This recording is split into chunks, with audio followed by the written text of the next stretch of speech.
Hey everyone, it's Dr. Ramani, and today is World Narcissistic Abuse Day.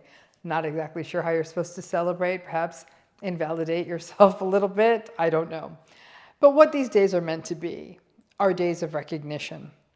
And I think that there's a day associated with it. It might speak to the fact that awareness of this is getting traction. When I started doing this work, this was barely a phenomenon with a name, let alone the idea that there is that there would actually be an entire day focused on this.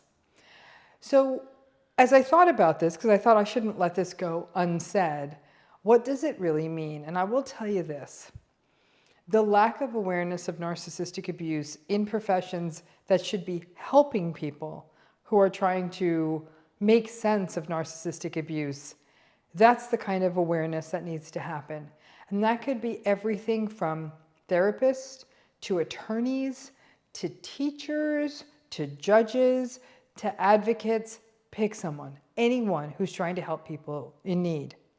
Even currently it's still happening, but certainly for time immemorial, people who are in these kinds of emotionally abusive, psychologically abusive sorts of situations were chronically told, oh, this is what relationships are like, this is just how they are, you're making too big a deal. And because the person in a narcissistic relationship had been invalidated for so long, they would never rely on their own judgment anyhow. And if anything, if anyone said, oh no, you're misperceiving it, would be very quick to believe it. And when we really take a longer look at narcissistic abuse and recognize that this is something that happens early in life too, and probably has its most profound effects, is that it was only, I have to say, historically speaking, only relatively recently, 60, 70 years, that we've even been identifying the form of anything related to physical abuse, to child abuse, and actually calling that out as an issue. Trauma is something that is only now recently being talked about. And when I say recent, again, I'm talking 56 years. That's recent, folks.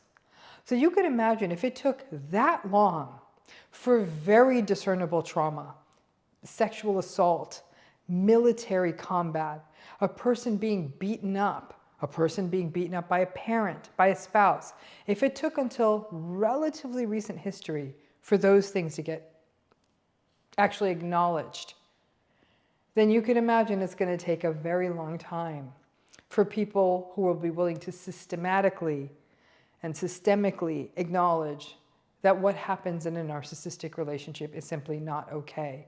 It's not just how relationships are, it's certainly how too many relationships are, but just because relationships are that way doesn't make it okay. So on this World Narcissistic Abuse Awareness Day, above all else, let this be a day where people open their eyes wider to what constitutes acceptable behavior in a relationship. Most of the research, most of the scholarly work, and in fact, most of the clinical theories are focused on how to help the narcissistic people. I mean, we're talking hundreds, probably even thousands of things have been written on how to work with narcissistic clients. Much, much, much less has been written on how to help people who are actually enduring these relationships. That paradigm has to change, because after many, many years of trying to reform the abusers, not much progress has been made. And while we may not be able to change the behavior of narcissistic people who are so entrenched in their rigid personality styles, we definitely can set free the people who have been chronically negated and invalidated and devalued in their narcissistic relationships, to give people the hope that your self, your true self, has every right to shine. And while there are many people out there, narcissistic folks, there's a lot of them out there, who don't want to see it, there are plenty more that do. And that growth and healing are about slowly sort of untwining and lifting up that true part of yourself. But awareness is everything. And as much as it's sort of depressing to see how far we haven't come, I have to tell you, as someone who's been doing this work for a long time, I'm really heartened to see that we have come a ways, that we're talking about it, that it is actually getting traction, and that people are getting better. So on this World Narcissistic Abuse Day, probably your best way to celebrate is get out there and show your true self to someone somehow today. Thanks again.